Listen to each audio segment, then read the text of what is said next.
Hey guys, that's Song Review Guy here, and it's time to reveal my picks for what I believe are the top 10 best songs of 2013. You know, for a year that's been so bad in popular music, it only makes the good songs stand out like a galleon in a heap of horse shit. However, there does come the danger where mediocre songs may appear to be good, mainly because other songs look bad in comparison, and therefore they do run the risk of ending up on your year-end best list. More so by default, if anything else. However, 2013 was the year of very few gems, and thankfully I managed to pick out 10 songs that I can proclaim to be, at least in my opinion at least, the best songs of 2013. Now, I know I've already reviewed a few songs that I praised immensely, and those songs would easily appear on my top 10 list. For example, Work by Iggy Azalea, My Songs Know What You Did in the Dark by Fall Out Boy, and Lost Generation by Rizzle-Kicks. All three of them would easily make my year-end list. Unfortunately, those songs were not part of the biggest 100 selling songs of the year, so for that reason alone, they will not be appearing on my list. Don't blame me, blame the consumers. Obviously, all of my choices aren't going to please everybody, so bear that in mind when I present my list. But before I do, I think there's some honourable mentions to present first. Songs that I liked, but for one reason or another, didn't do enough to make my year-end list. Yes, the lady who took up 3 spots on my best of 2012 list finds herself on my honourable mentions list. One of a few on this list that is filled with plenty of emotion and drive that gives this song such a sweeping sentimental tone that is only aided further by Sanday's gorgeous vocal delivery. Unfortunately, there are plenty of songs of this particular variety, and Clown just ends up getting lost in the bunch. Only one of a very few songs that had enough popularity to be on 2 consecutive year-end lists. This song's popularity only got stronger, and it isn't hard to see why. You can't help but feel cheery and satisfied whenever this song comes on. It's infectious, catchy and fun to listen to and to join in with, and overall it's a very good song. One that has its place on any best of year list, but despite having its second chance with me, it doesn't quite compete with 2013's pickings. 2013's Brits Critics' Choice Tom Odell didn't exactly make much of an impact on the charts this year, and his album Long Way Down didn't exactly go down well with the critics, receiving mixed to negative ratings, even one music publication awarding the album 0 out of 10 stars. However, I couldn't help but be won over with Another Love. The protagonist's constant frustration over his previous relationship and how he's struggling to move on is heartfelt material, but it doesn't make my best of list purely because I do find some of the lyrics a bit clunky.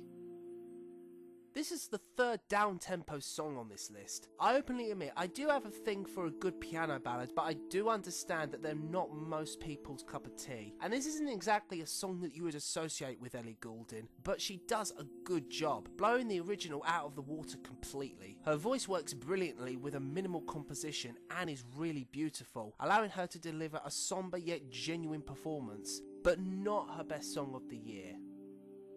You know, the problem with enjoying so many songs of this nature is that it gives off the impression that you just like music that makes you want to run razors down your arms. But it's not like this song doesn't deserve credit. Bruno Mars has had some shaky songs here and there, but When I Was Your Man is a strikingly gorgeous, heart-wrenching song that doesn't lose its emotion or vulnerability. The song shows that Bruno has the capability of delivering sentimental material. Even if some say that this song borders on cliched, it still works for me.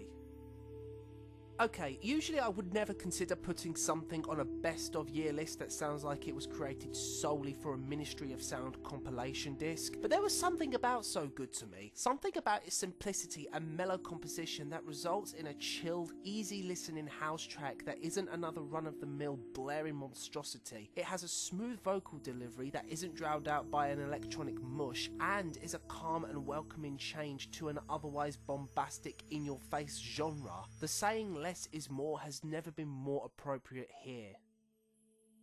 I emphasised in the past that the EDM genre is, in my opinion at least, the cheapest and laziest way to get a hit song, and 2013 wasn't short of these songs. None of them stood on their own merit, nor do they have any sort of individualism or identity to them. They all combine into the mush of noise and dull lyricism, all except for Wake Me Up, a song that fuses folk with electronica seamlessly, and with great vocals courtesy from Aloe Black, Avicii actually created something distinctive. It's great to listen to and actually has an identity to it. So congratulations Avicii, you did something that I didn't think was possible nowadays. So those were my honourable mentions. Now it's time to get on to the main event. These are my top 10 best songs of 2013. Okay, unlike more commonly known music reviewers like Todd in the Shadows and Spectrum Pulse, I for one don't hate the white guy with acoustic guitar genre. Personally, I like the idea that some artists out there can create pleasant, sweet sounding and simple music all from a guitar. But I do see how this genre does have its many detractors, because no matter how nice the music sounds, if the lyrics are god-awful, then it makes it very hard to win people over. And acts such as John Mayer, Jack Johnson and Jason Mraz don't exactly help the genre's case. Hell, even acts that I genuinely liked at one point or another, such as James Blunt and James Morrison, have been guilty of delivering substandard material. You know, when you come to think about it, there are a lot of J's on that list, aren't there? But anyways, both critics that I've mentioned have put this song on their worst of year list, and to each his own. If they don't like the song, that's fine. Me, on the other hand... Say what you want about the lyrics being tacky and cliched and redundant in topic, I do feel that this song has come under some harsh criticism. Yes, the concept of the "you don't know what you have until it's gone" topic has been done to death. But do you want to know what else has been done to death?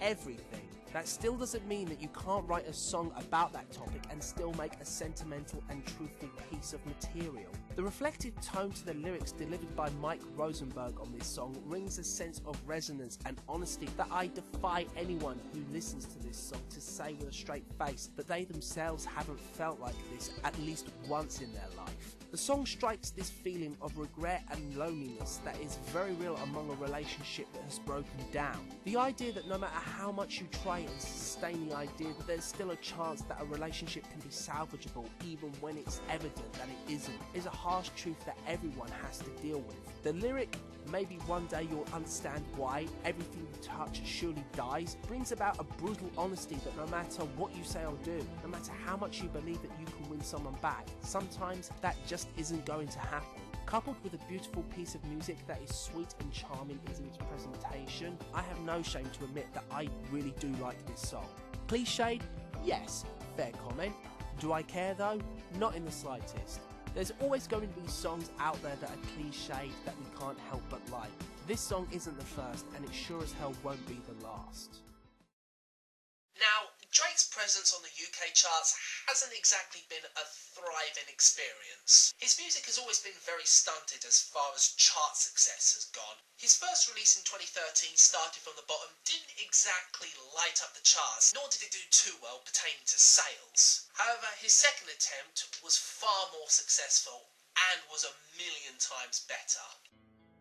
Having an artist on the charts that can not only rap but sing as well is a rarity to say the least. And whilst Drake's rapping ranges from mediocre to less than to be desired by when it comes to his lyrics and on some occasions his delivery, his tracks where he sings are actually not that bad. Find Your Love was a good song but didn't do well in the charts, and his singing segment on Take Care was decent, but overall the song really didn't do much for me. Whereas Hold On We're Going Home was a completely different story. Everything from the chilled, smooth and relaxed musical accompaniment helped in part with featured artist Majid Johnson, to the break in the final third where the come down only adds to the easiness that this song emanates. It's simply addictive, all the while fun to listen to. The lyrics, whilst basic, and yes, verse 2 is basically verse 1 repeated, it's this simplicity that makes the song work on every level. I don't think I could imagine this song being anything but that verse repeated twice. There have been many occasions where verse 1 of a song grabs me, but the second verse doesn't quite match the tone or feel of the first. Say what you want about that being lazy, you can't say that it doesn't work. Maybe it's because Drake took a very brief break from misogynistic, bragging and borderline grotesque lyrics on this track and went for a more sensuous number that this song makes my list. But it's certainly a humongous step in the right direction if you ask me. Last year, a little drum and bass group called Rudimental burst onto the scene with a track called Feel the Love. Not only did it become a smash hit, achieved #1 status and became the 16th biggest selling single of 2012, but it introduced us to an artist called John Newman. Now, many guest appearances on these drum and bass singles often result in the guest artist disappearing into obscurity, never to return or appearing as a vocalist on future songs of this genre. However, this wasn't the case for John Newman, as in May, he released his lead single from his debut album Tribute, and oh boy, did it hit the scene with an impact. Very often, there are many people who don't get credit when they contribute to a good song, and in this case, it's producer Mike Spencer who deserves mentioning. Not taking any away from Newman as the sole lyricist and performer, but Mike Spencer did terrific work on this track. I think that out of all the songs on this list, I'd say that the music on Love Me Again is probably the best production-wise. The silent strings that lead into the heavy piano chords create a brilliant opening atmosphere that's dark and brooding, and then leads into a funky northern soul break that transitions perfectly into the chorus and keeps this up until the bridge is simply excellent. And of course, when accompanying John Newman's liquid tone, what results is an amazing song with lyrics that ring desperation as the protagonist admits that he's done wrong in the past, is rising up after the relationship's destructive ending, and is begging for another chance. In the hands of another artist, what would have resulted would have been a dreary, melancholic and emo bore fest where the singer comes off as a braying sap full of self-pity. And reading the lyrics to Love Me Again, that argument could be put forth, but Newman comes off with such conviction and has enough raw, visceral energy that you can't help but be entranced with every moment of the song. I do admit that the follow-up singles, Cheating and Losing Sleep, didn't exactly get me as hyped or pumped as Love Me Again, but nevertheless, John Newman stood out in 2013 as a young artist with so much promise that I just hope that the only way that this guy is going to go is up. Back on my worst songs of 2013 list, I made comment regarding to the songs that reached #1 and how it was one of the worst years for #1 singles. And I stand by that comment. From the beginning of the year to around mid-October, the relentless EDM and subpar tracks that the public made #1 was mind-numbing, and at some points it got really embarrassing. And it's really tough to give credit to the consumers when they make lyrically inept and musical atrocious tracks UK #1s. And in very, very rare instances did anything make #1 that was worthy to claim the top spot. For example, in a country that makes Scream and Shout, Talk Dirty and Blurred Lines spend more weeks at #1 than Royals, it really does make me wonder, 1. Under what mind-altering drugs did the consumers take to make those songs #1? And 2. There's no way on earth that this is the same consumer public that bought those songs. Is it? The fact that this song got to #1 stunned me. Everything about this song screams that there's no way that this song should have done as well as it did on a global scale. Primarily because that this doesn't conform to the style of the run-of-the-mill sound of pop, nor does it fall in line with a generic topic. And I know that this song isn't exactly organic by any stretch of the imagination, but when could you name another song of this topic reaching #1 and gaining so much commercial success? Lyrically, the song is tight, the minimalistic music is effective and matches the tone of the song and doesn't conform to the horrendous EDM that I have to deal with on a daily basis. This song is a major denouncement of the lazy lyrics and the ear-bleeding music that lacks any identity and just blends in with every other dance track that came out in 2013. I thought that the days where I could get really excited about a young, talented artist were behind me, as so many choose to conform to the realms of generic songwriting and uninspired, done-to-death topics that have no imagination or sense of realism to the lyrics once they get signed. This wasn't the case for Lorde, and I can only hope that she doesn't lose her identity, because that would be a huge shame should that happen. Lorde, I'm more than happy to proclaim you my queen bee after this song.